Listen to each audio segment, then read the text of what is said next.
Hello everyone, good morning. आर यारो 2023 के लिए तैयारी कैसी चल रही है? कितना तैयार कर लिया है? कितने सब्जेक्ट्स तैयार कर लिए हैं? कुछ लोग ऐसे हैं जिन्होंने मुझे डेली बेसिस पे चीज़ें शेयर की है, या बीच बीच में वो एक वीकली या मंथली अपना एक बताते रहते हैं कि लाइक उनकी तैयारी इतनी हो गई है, ऐसा है, ये चीज़ें हैं। आपकी तैयारी कैसी चल रही है? मैं सबसे पूछ रहा हूँ, कमेंट्स में बताओ कि कितनी तैयारी हो गई है। जितने भी लोग 15 दिन से ज़्यादा से मुझसे जुड़े हुए हैं, लाइक 1 महीना, 2 महीना, 3 महीना, 4 महीना, 5 महीना, जितने भी महीनों से आप जुड़े हो, शेयर करो कि कितना आपने तैयार कर लिया है। पहले के कंपैरिजन में आपके अंदर वो ग्रोथ आई है, नहीं आई है, वो इंप्रूवमेंट आया है या नहीं आया है, आप चीज़ों को बेटर वे में कॉम्प्रीहेंड कर पा रहे हो या नहीं कर पा रहे हो, कॉन्फिडेंस इस टाइम पर कैसा है, ज़मीन पर पड़ा हुआ है या फिर आप इस समय खुद को कॉन्फिडेंट पा रहे हो। ये चीज़ आप शेयर करो। एक बहुत ही इंपॉर्टेंट चीज़ इस वीडियो में यहाँ से मैं फर्दर शेयर करने वाला हूँ, उसको ध्यान रखिएगा, आपको हेल्प करेगी। एक मेरे पास क्वेश्चन आता है बहुत ज़्यादा, मेल में भी आता है, पर्सनल मैसेज भी काफ़ी लोग ड्रॉप करते हैं। उसमें ये होता है कि रिवीजन कैसे करें। रिवीजन में पढ़ा तो बहुत है, लेकिन उस तरह से रिवाइज नहीं हो पा रही हैं चीज़ें, जिस तरह से आप बताते हैं उस तरह से हम नहीं कर पा रहे हैं। मैं यहाँ पर रिवीजन को लेकर के एक बहुत ही इंपॉर्टेंट चीज़ शेयर करने वाला हूँ, सबसे बेस्ट तरीका शेयर करने वाला हूँ। उसको याद रखिएगा, वो आप अपने हिसाब से फिर उसको मोल्ड कर सकते हो, एडजस्ट कर सकते हो कि कैसे आपको सूट करता है। देखो, हर इंसान डिफरेंट होता है इस मामले में। किसी को डायरेक्ट बुक से याद होता है, किसी को डायरेक्ट सोर्स से याद होता है, कोई डायरेक्ट हार्ड कॉपी से पढ़ता है, कोई इंसान लैपटॉप पर या टैब पर या मोबाइल पर भी पढ़ लेता है। तो ये डिफरेंट होता है हर इंसान के लिए। तो इसमें आपको देखना है कि आपके लिए क्या बेटर है।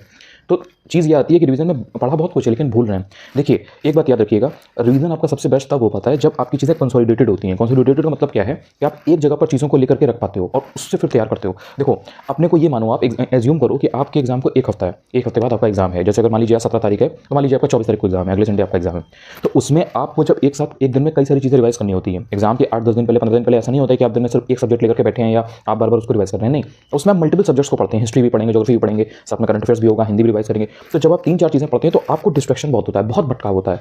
इधर भी जा रहे हो, उधर भी जा रहे हो, ये भी कर रहे हो, वो भी करो। और फिर कोई भी एक सब्जेक्ट जो होता है ना, वो सिर्फ एक नहीं होता है, उसमें बहुत सारी चीज़ें होती हैं। लाइक उसमें आपको सब सेक्शंस मिलेंगे। जैसे आप एंशिएंट हिस्ट्री पढ़ रहे हो तो एंशिएंट हिस्ट्री में सिर्फ ऐसा तो है नहीं कि आईबीसी है, इंडस वैली सिविलाइजेशन है, उसमें आपको मौर्यास भी दिखेंगे, गुप्तास भी दिखेंगे, आपको चोलास भी दिखेंगे। या फिर आप उसमें आगे आओगे तो आपको और चीज़ें मिलेंगी। फिर गुप्तास में आपको बहुत सारे रूलर्स मिलेंगे कि ठीक है, उसमें कुमारगुप्त कौन था, स्कंदगुप्त कौन था, चंद्रगुप्त कौन था। तो इतनी चीज़ें आ जाती हैं कि आपको लगता है कि भाई ये क्या था। फिर आप मौर्य पढ़ोगे तो उसमें देखोगे अच्छा इसमें ये आ रहा है, उसमें वो आ रहा है। हर्षवर्धन किस टाइम पर था, चालुक्य में कौन थे, उस चालुक्य में भी 3 उनकी जो ब्रांचेस थी वो कौन कौन सी थी।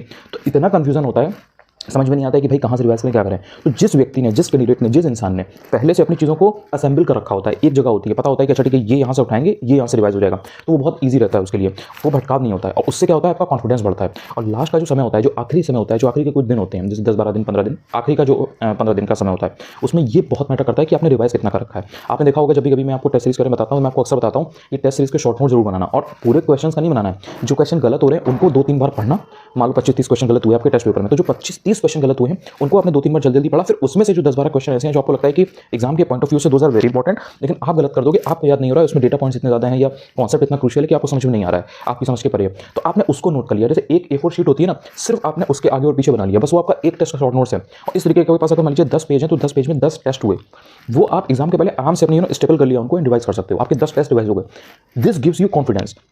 ये अगर आपने प्रोसेस पहले कर रखी है तो एग्जाम के पहले ऐसा हो नहीं सकता कि आपका कॉन्फिडेंस डाउन हो। क्यों? क्योंकि आपको पता रहेगा कि यार जो इजी वाले क्वेश्चन थे वो मैं गलत करने वाला नहीं हूँ, वो मैं गलत किसी हालत में नहीं करूँगी, चाहे कुछ भी हो जाए। और जो टफ क्वेश्चन थे उनको मैंने तैयार किया है बहुत अच्छे से, मैंने उनको रिवाइज किया है, और मेरे पास शॉर्ट नोट्स भी थे। और वो शॉर्ट नोट आप एग्जाम के 1-2 दिन पहले भी उसको फ्लिप कर सकते हो जल्दी, एंड वो आपको रिजल्ट देगा। तो इसलिए अपने मटीरियल को कॉन्सोलिडेट करो, सिंथेसाइज करो कि हाँ ठीक है, यहाँ से ये वाली मेरी चीज़ें ये हो जाएंगी। उसी के सीक्वेंस में एक किताब मैंने शेयर की थी, पॉइंटर करके, जीएस पॉइंटर की, ये वाली किताब है, आप देख लो, नई सी है ये, ठीक है। ये आती है मार्केट में, आपको मिल जाएगी, ऑनलाइन भी मिल जाएगी, देख लेना जहाँ भी आपको मिले।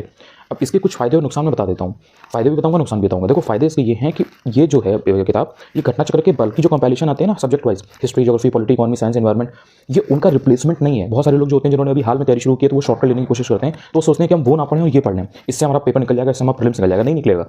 इसका पर्पस वो नहीं है। इसका पर्पस आप समझो, जो बल्कि कंपाइलेशन आपके हर सब्जेक्ट के आते हैं उनको, उनकी जो समरी होती है, यानी कि उसमें एक्सप्लेनेशन वाला पार्ट हटा दिया और उसमें जो वन लाइनर्स हैं, जो वन लाइनर टाइप के क्वेश्चन उससे बनते हैं, एमसीक्यू से जो वन लाइनर टाइप क्वेश्चन बन पाते हैं वो बनाए, एंड उसमें से भी जो मोस्ट इंपॉर्टेंट है उनको इंक्लूड किया जाता है। ऐसा नहीं है कि सारे क्वेश्चन आपके इंक्लूड कर दिए जाएंगे, नहीं, बहुत सारे क्वेश्चन उसमें से फिल्टर कर दिए जाते हैं, मोस्ट इंपॉर्टेंट क्वेश्चन को एक जगह पर कंपाइल कर दिया जाता है। अब इससे होता क्या है कि आपको एक तो पहले एक ही बुक में, जैसे ये अगर आपकी किताब है, इतनी मोटी बुक है, अब अगर आप वैसे अगर इनका अलग से कंपाइलेशन देखोगे तो उसमें सिर्फ हिस्ट्री में आपको इतनी मोटी किताब मिलेगी, बट इस किताब में हर सब्जेक्ट को इन्होंने कंपाइल किया हुआ है, उसकी समरी दे दी है। तो एक तो होता क्या है कि आपको एक जगह पर सारे सब्जेक्ट्स मिल जाते हैं।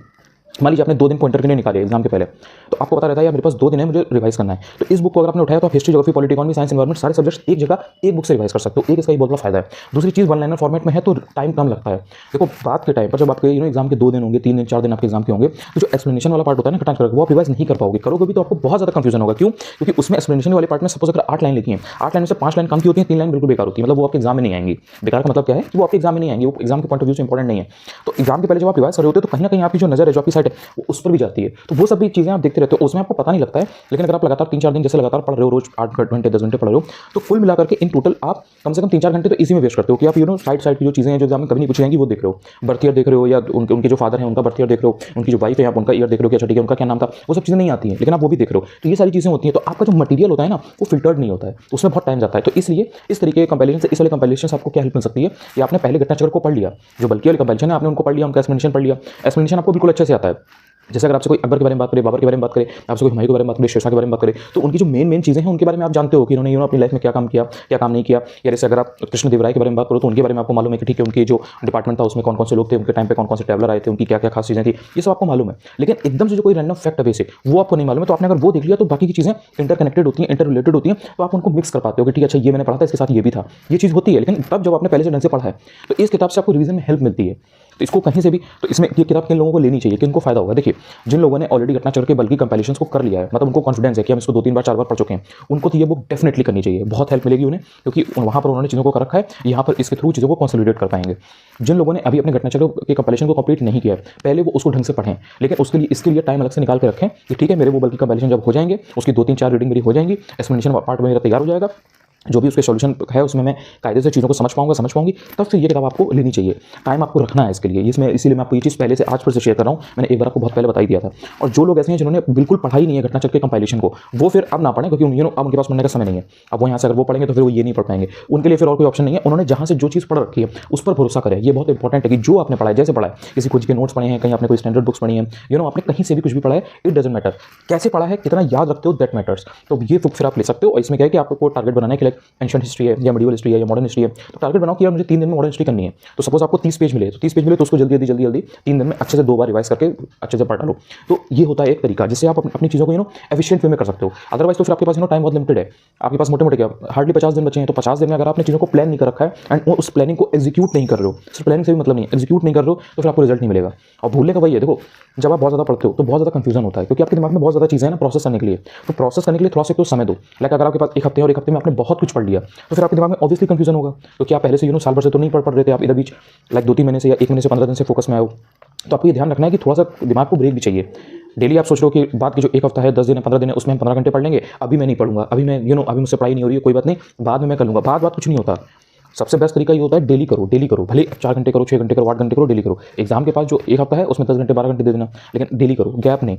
उससे क्या होगा, चीज़ें सिंथेसाइज हो पाती हैं, आपकी चीज़ें कंसोलिडेट हो पाती हैं। दिमाग को भी तो प्रोसेस करने के लिए समय चाहिए ना। आपने एकदम से एंशिएंट हिस्ट्री उठाई, आपने पहले कभी नहीं पढ़ा, आपने पूरी एंशिएंट हिस्ट्री एक लाइन से पढ़ ली, अब उसमें आपको पता नहीं लगेगा कहाँ पे क्या था। मॉडर्न हिस्ट्री में इतने सारे ऑर्गेनाइजेशन हैं जिनकी एस्टेब्लिशमेंट का ईयर है, उसमें ईयर आपको याद करना है, लेकिन आप एक दिन में 50 अगर याद करोगे तो याद नहीं होंगे। अब बैटल्स हैं, अब बैटल्स आप अगर पढ़ने बैठोगे तो एंशिएंट हिस्ट्री में भी है, मेडिवल हिस्ट्री में भी है, मॉडर्न हिस्ट्री में भी है, कितने बैटल याद करोगे। लेकिन अगर आपने डेली इस तरीके से पढ़ा है कि जो इंपॉर्टेंट बैटल्स हैं सपोज 50 है, अब आपने एक टारगेट बना लिया कि मैं रोज 5 बैटल देखूंगा, उनके ईयर देखूंगा, लेकिन मैं वो भूलूंगा नहीं, उनको मैं किसी कीमत पे भूलूंगी नहीं। तो आप 5 अगर रोज करोगे तो आप 10 दिन में 50 कर लोगे।